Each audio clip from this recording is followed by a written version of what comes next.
Hey guys, welcome back to the last chapter of this course. And in this chapter, we're going to take a look at some of the more advanced things within the color correction process, and we're going to start with masking in this lesson. Now, first of all, what is masking? Well, I have a shot right here of Kim. And Kim, she is walking from one point to another, and I would actually like to do some color correction only on her face.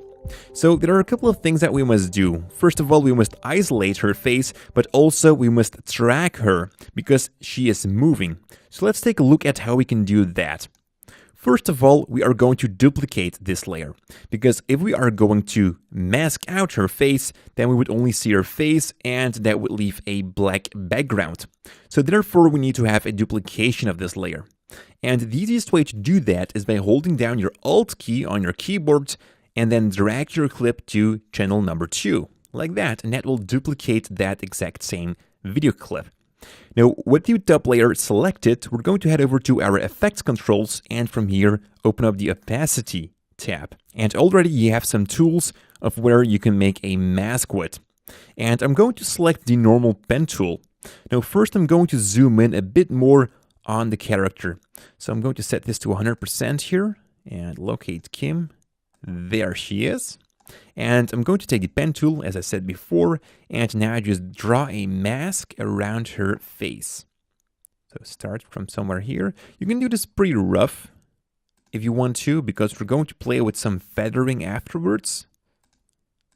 Something like this. There we go. Now, if I would disable the layer below, you will see that everything is black. Let me just set this back to fit.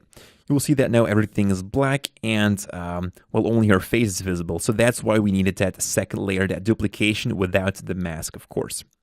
Now, what we can do is we can make changes to this. For example, and I'm just going to exaggerate so that you can see what is happening. I'm going to add lots of exposure to it. And already you can see that we are only now affecting her face. So that's great. Now, you might see these hard edges down below here. Let me just zoom back in. I'm going to do this more often, I think. Right here, you can see these hard edges.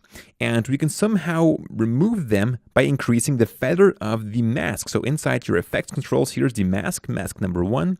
We can increase the feather. And, whoops, by increasing that, you will see that that hard edge will be visible less. Now also we can play with the expansion. Maybe your mask was a bit too small, then you can increase the expansion to make your mask bigger or make it smaller, as you can see what it's doing.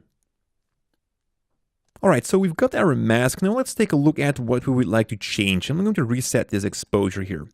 So first of all, we would like to pop out your face. And now these are things that are being done a lot. The face is something that we look at. So the face is something that has to be sharp. So we're going to start by adding some sharpness to it. Increase the sharpness from the Creative tab. Something like this, not too much, because you don't want to see too much of a difference between our face and the rest of the video. So something around 30 looks pretty okay. Then head over to the basic correction, and maybe your skin looks a bit too bluish, so we're going to add some more warmth into it. Just a tiny bit. Like that, and maybe also increase the exposure, but not too much. Make sure that it still looks natural. Tiny bit like that, maybe decrease the highlights as you're getting a bit too much here on the right side, and then increase some contrast. This is something that you can play with. But if we're going to take a look at the before and the after now, you will see that it actually does a pretty good job. Her skin now looks a lot better and Kim looks more alive. But when I'm going to play this, you will see that the mask actually will stay at this point right here. I'm going to disable the first layer again. Now you can see what is happening. So everything starts at a great point, but when she starts moving, she moves out of that mask. So we have to track that mask with her face. And that is pretty easy to do. I'm going to go back to fit mode right here. And from the mask up here, we've got the mask path. And from there, we can actually animate that mask or actually make it track. Now, we've got several controls in here. This one right here will just play the clip and it will automatically track the mask with her face. But there are also some other controls. We can also reverse play. We don't have to track the mask in a forward way. We can also do that backwards. Or we can also move one frame forward or go one frame backwards. Now, the reason we've got this one frame backwards and forwards is because sometimes your mask won't stick that well to a certain moving object. And then you want to adjust the mask while you are doing the tracking. But in most cases, faces track pretty well. So let's just see how it goes. I'm going to select my mask so that I can see it right here. And now let's just press the play button. And as you can see, it's doing pretty well. One advice here, keep your mouse on the stop button, because if you see that the mask would go wild at a certain point, you can always press stop and then adjust the mask. So maybe grab it and position it to the correct place. For me, this was pretty okay, so I'm just going to leave it at where it was. And then you can continue. And as you can see right here, it's creating all these keyframes. It's animating that path.